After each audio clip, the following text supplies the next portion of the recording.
हमारा जो एकम पांचवा है, हिंद देश के निवासी। हिंद यानी कि भारत, हिंदुस्तान, इंडिया की बात की गई है। हिंद देश के निवासी यानी कि भारत में, हिंदुस्तान में रहने वाले लोगों की यहाँ बात की गई है। हमारा देश है वह, दुनिया में कई सारे देश है, लेकिन सभी देशों में हमारा देश सबसे निराला है। हमारा देश है, यहाँ कई जाति, धर्म और भाषा के लोग रहते हैं। हमारे देश में विविधता में भी एकता है। साथ ही विकास और शक्ति का भी परिचय हमारा देश देता है। मानवीय एवं प्राकृतिक विविधताएं भी उसमें एक अभिन्न सूत्र, अभिन्न अंग में, अभिन्न एक सूत्रता में बंधा हुआ है। विभिन्न दृष्टांतों के द्वारा इस काव्य में भारत की भव्यता एवं दिव्यता का गान किया गया है। यहाँ प्रकृति के भी अलग अलग रूप पाए जाते हैं। इतनी विविधता के बावजूद भी भारत देश में एकता है। यहाँ सब लोग हिल मिल कर रहते हैं और इसका निरालापन यहाँ बताया गया है। तो चलो बच्चों, आज हम इस काव्य का गान और इसका भावार्थ इस वीडियो के द्वारा समझेंगे और सुनेंगे।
तो बच्चों, ये पहली जो दो पंक्तियां है यह हमने सुनी।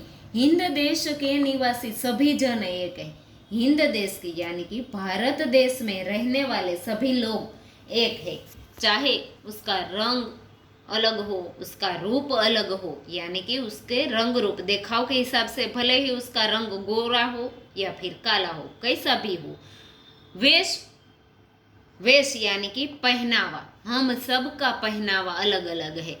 गुजरात में जाएंगे तो गुजराती पहरवेश देखने को मिलेगा। महाराष्ट्र में जाएंगे तो वहाँ भी अलग पहरवेश आपको देखने को मिलेगा। फिर वहाँ से हम आगे जाएंगे केरल में, तमिलनाडु में, तो वहाँ का पहनावा अलग मिलेगा। इस तरह से सभी का वेशभूषा भी चाहे अलग अलग हो। भाषा यानी कि बोली, सबकी बोली भी अलग अलग होती है।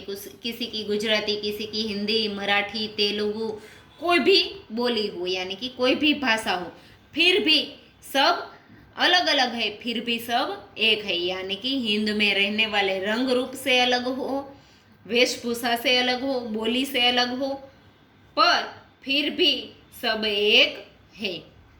बेला, गुलाब, जूही, चंपा, चमेली, प्यारे प्यारे फूल गुथे माला में एक है।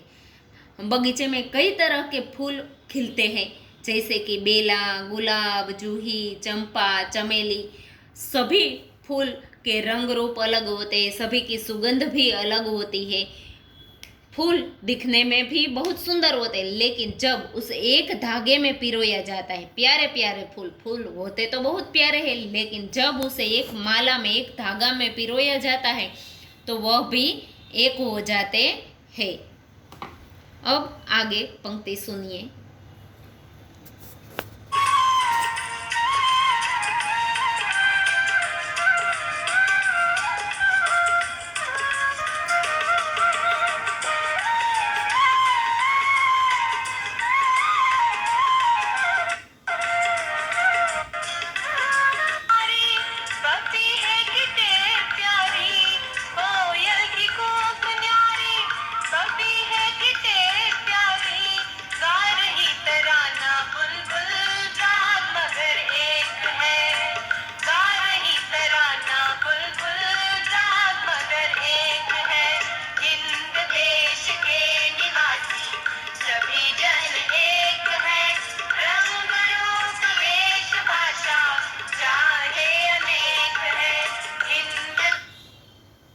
कोयल की कूक न्यारी, कोयल है वह कैसी बोली बोलती है बच्चों? कोयल कुहू कुहू की बोली बोलती है।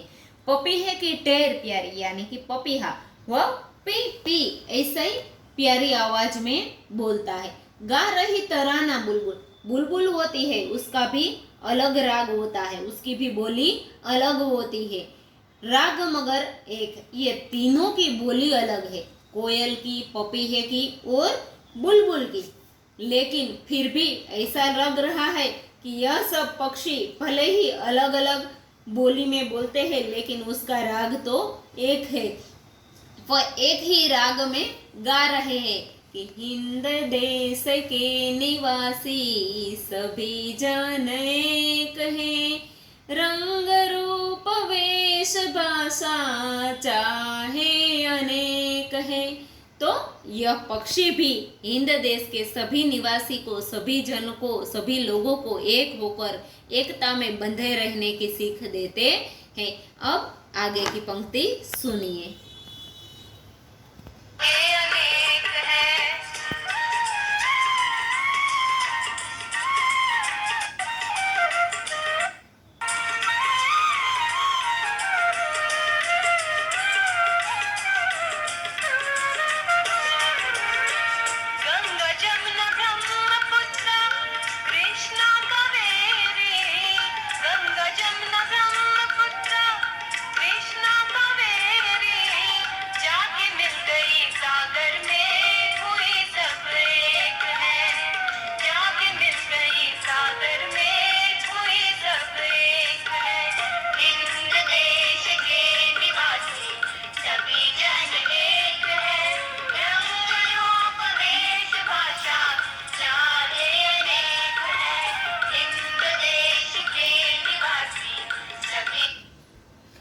गंगा यमुना ब्रह्मपुत्र कृष्णा कावेरी, गंगा यानी कि भारत की सबसे बड़ी और सबसे पवित्र नदी, उसके बाद यमुना वह भी पवित्र नदी कहलाती। तो गंगा, यमुना, ब्रह्मपुत्र, कृष्णा, कावेरी यह सब बड़ी बड़ी और अलग अलग नदियां हैं, जाके मिल गई सागर में, मगर सभी नदी अंत में कहाँ मिलती है बच्चों? सागर में मिल जाती है, समुद्र में मिल जाती है, जिसे आप दरिया भी कहते हैं, वहाँ मिल जाते हैं और फिर वहाँ सब एक हो जाते हैं। यदि आप सागर में से कोई जल भर कर लाओ और कह सको कि यह गंगा का पानी है, तो क्या यह हो सकता है? नहीं, क्योंकि वह सब पानी एक जैसा ही हो जाता है, फिर चाहे वह गंगा, यमुना, ब्रह्मपुत्र, कृष्णा या कावेरी किसी भी नदी का हो। तो इस तरह हमारे देश में जो सभी लोग रहते हैं, अलग अलग जाति या धर्म के लोग रहते हैं, कोई हिंदू है, कोई मुस्लिम है, कोई सिख है, कोई ईसाई है, सभी धर्म के सभी अलग अलग धर्म के अलग अलग लोग रहते, तो उसे भी एक होकर इस देश में रहना चाहिए। कोई गुजराती है, कोई हिंदू है, कोई मुस्लिम है, पंजाबी, सिख, मराठा, सभी लोगों को इस नदियों की तरह भारत में हिल मिल कर और एक होकर रहना चाहिए। अब आगे सुनिए।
धर्म है अनेक जिनका सार वही है, पंथ है निराले सबकी मंजिल तो एक है। यानी कि सब लोग अलग अलग धर्म के रहते हैं, कोई हिंदी, कोई गुजराती, कोई सिख, कोई मराठा, कोई पंजाबी, पर फिर भी सभी धर्म का सार तो एक ही है। सभी धर्म आपस में हिल मिल कर रहने का सार देते हैं। सभी संप्रदाय या सभी धर्म के लोग कहते हैं कि हमें हिल मिल कर मिलजुल कर रहना चाहिए। पंथ है निराले, सबके पंथ अलग अलग है सबका, पर सबकी मंजिल यानी कि सबका ध्येय तो फिर भी एक ही है। यानी कि हमारा हिंद सलामत रहे, हमारा हिंदुस्तान उन्नति करे। हम सब भारतवासी का लक्ष्य हमारे देश में शांति बनाए रखना और हमारे देश को प्रगति और ध्येय के मार्ग पर आगे ले जाना, यही है। हिंद देश के निवासी सभी जन एक है, यानी कि हम हिंदुस्तान में रहने वाले सभी लोग एक है।